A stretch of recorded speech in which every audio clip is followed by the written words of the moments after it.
It is National Seafood Month, and I could not be more excited because we're talking about really how to build a sea pantry with all of these beautiful fish and seafood ingredients. And in this recipe, we're taking a page right out of the refrigerator pantry. So we want to start off by thinking about how do we source our fish and seafood. And one of the things that we can look for are the certifications and recommendations and the seal that's on the fish and seafood or in the case. One of them that you want to look for is the blue fish, the Marine Stewardship Council seal. And what that means is that the fish has come from a sustainable fishery, one where the catch method and the fishers are working together to make sure that the fishery is healthy. So in this recipe today, I'm going to make a grilled tuna kabob with creamy curry sauce. And in this case, you can use, this is a Marine Stewardship Council certified yellowfin tuna. You can also use an albacore tuna, which has a lot of sustainable fisheries. Just look for one that carries that logo. Now, the next thing I'm going to do is make just a little kind of almost like a rub over this, a wet marinade, I would call it. So I'm going to take some soy sauce and some cumin, a little bit of olive oil, because every sort of wet marinade needs to have some fat in it. And then the last thing is some fresh lime juice. So you can see that we've got kind of this great marinade going that has a little bit of acid and is really full in flavor.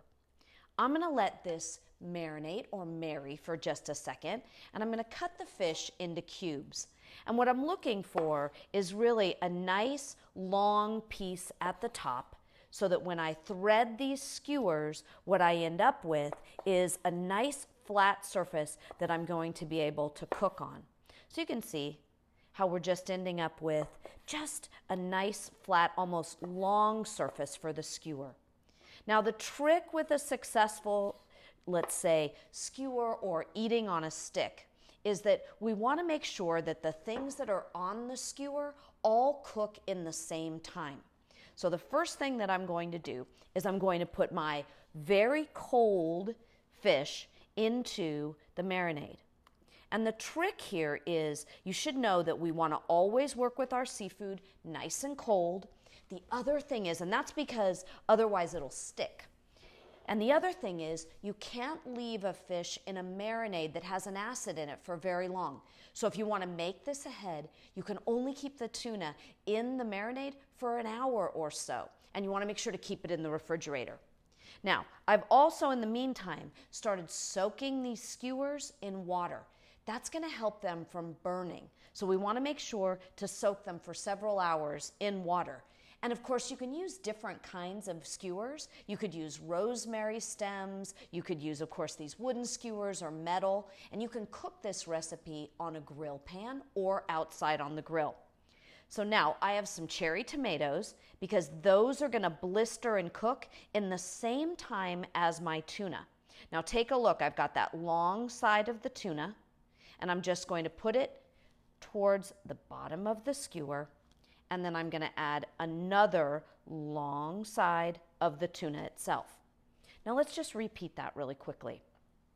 We're going to start off with our tomatoes, and I'm putting them in stem, just on the stem side through, and then that long piece of tuna, and then another cherry tomato, being very careful not to skewer my fingers, and then another long piece of tuna. And the trick is, as you do this, you're going to put this together, and then you want to get your grill or your grill pan very, very hot. And the reason why is because fish sticks when the surface is too cold. So remember this, if you don't get the pan hot enough or the grill pan hot enough, this fish will stick like glue. So what you want to do is preheat your grill or preheat your pan and then let sort of a little bit of smoke come off of it, add the oil, and then lay down your skewers. Now I've already gotten some of these ready. The skewers honestly cook within just a couple of minutes aside. We want these to be about medium doneness. And what you can see is that we've started to get some blistering on the tomatoes. We've got that gorgeous sauciness that's over the skewers themselves. look at how there's just like this natural caramelization that's happening on the skewer along with the blistering of the tomato. And if you're wondering what I'm serving underneath, it is a delicious sauteed maple butternut squash that I've just taken the butternut squash, tossed it in maple syrup. These are cut into noodles, but you could do cubes. All delicious and perfect for fall. An MSC certified tuna and tomato skewer with a creamy curry sauce on a bed of maple butternut squash.